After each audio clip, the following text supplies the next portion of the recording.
நான் வந்து ஒரு கெஸ்ட்டாக தான் இங்கே வந்தேன். அதில் கெஸ்ட்டுனா சிவராஜோட கெஸ்ட்.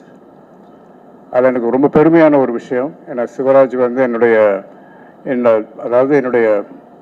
வாழ்க்கையில் ஒரு நல்ல நண்பன் அப்படின்னா அது சிவராஜ் தான். சின்ன வயசுலேருந்து நாங்கள் ஒன்றா விளையாண்டுருக்கோம். ட்ரஸ்ட் புறம் அந்த இடம் தான் எங்களுடைய கோட்டை. அதுலேருந்து நிறைய ஃப்ரெண்ட்ஸ் இங்கே வந்திருக்காங்க. இதில் எனக்கு வந்து ஒரு சிவராஜ் நடிக்க ஆரம்பித்த டைம்லேருந்து அவருடைய படங்களை நான் பார்த்துருக்கேன். சிவராஜோட ஃபேன். அண்ட்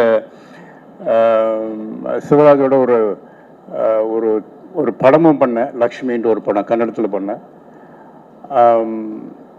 எதுக்கு இதெல்லாம் உங்ககிட்ட சொல்ல வரேன்னா, ஒரு நண்பனை வந்து எந்த அளவுக்கு வந்து சப்போர்ட் பண்ணி அவனை வந்து ஒரு சிறப்பாக பார்த்துக்கணும் அப்படிங்கிறதுக்கு உதாரணம் சிவராஜ்.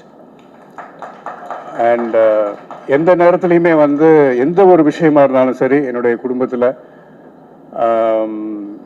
எங்கள் அப்பா இறந்தப்பவும் சரி, அப்போ நான் ஸ்கூலில் இருந்தேன்.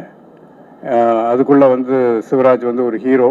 கன்னடத்தில் வந்து immediately was a super star. First படமே பெரிய பெரிய லெவலில் ஹிட்டு. அப்படி இருந்தும் என்னை பார்க்க ஓடி வந்தான். அதை நான் மறக்க முடியாது.